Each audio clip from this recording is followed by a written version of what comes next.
ভাই তো রেগে বম বম করছে, হোয়াটসঅ্যাপে লিখছে তোমাকে ব্লক করে দেবো আর দেবো করছিল।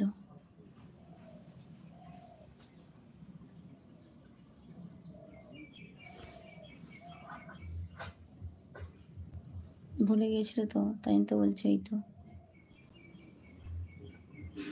মনে থাকলে তবে না আসবে।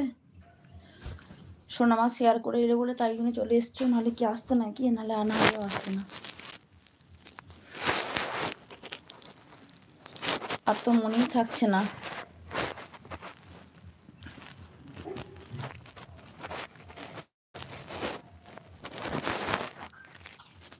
বাবু কালকে বাবুকে বাবু কালকে ফোন করেছে, ফোন ধরতে পারছিলাম না, রেগে রেগে বলছে ব্লক করে দাও তোমাকে, দাঁড়াও না একবারটা।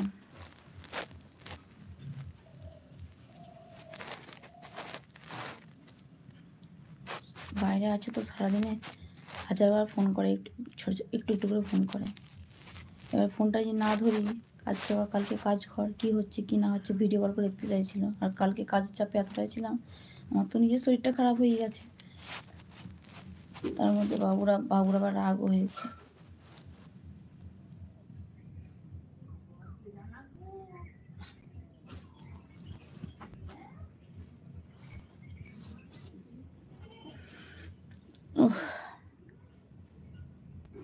এখন ঘুম থেকে উঠবে না, নাহলে ফোন করতাম। এখন উঠবে না, 8:15 দিকে উঠবে।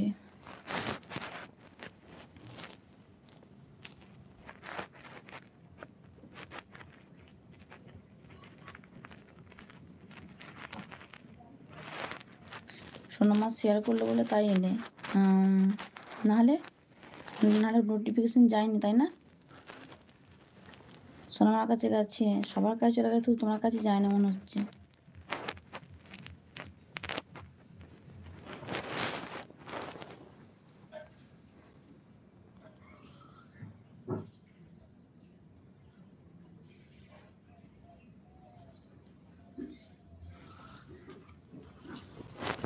ওই জন্যই তো বলছি।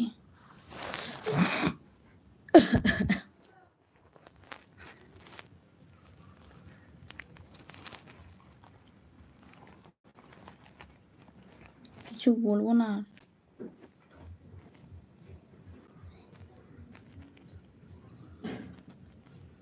আমি কি বললাম গো? বললাম সকাল সকাল মুড খারাপ করো না। এই একজন ঝেড়ে দিয়ে চলে গেল আমাকে, আবার একজন ঝেড়ে দিয়ে চলে গেল, আবার তুমি কি ঝাড়ছো আমাকে? এই তোমায় নিয়ে 3জন পড়েছে ঝাড়ার জন্য। ঠিক আছে সোনামা, তুমি ভালোভাবে পৌঁছে যে ভালোভাবে ডাক্তার দেখাবে, এটাই চাই। একজনের তো খোঁজ খবর নিতেই পারছি না, তোমারও নিতে পারছি না, তোমারও মনটা খারাপ লাগছে। আমি বুঝতে পারছি, একটা কথা বলতে বলতে আমি হোয়াটসঅ্যাপ থেকে বেরিয়ে চলে আসি।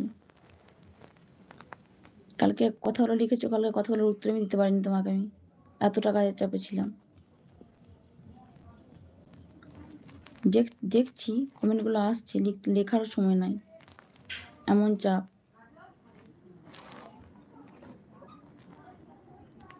শুধু এইটুকুই বলতে পারি দূর থেকে, একটা কথাই বলতে পারি যে তোমাকে আশীর্বাদ করি মা, তুমি রাতে সুস্থ হয়ে যাও।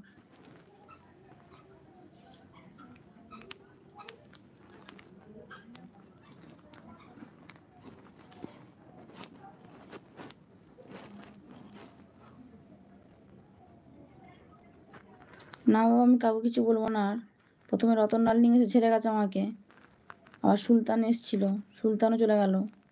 তুমি ঝাড়ছো, 3 নম্বরে পড়েছে। আমি আর এমনি করে আসবোই না আমি আর। আমার সকাল থেকে মনটা খারাপ হয়ে গেছে প্রচুর আজকে।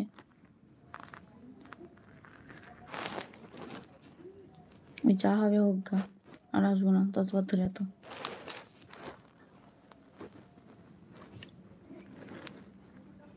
মাসে 2বার কি 3বার, আমরা সপ্তাহে 1বার করে, ওটাই করবো।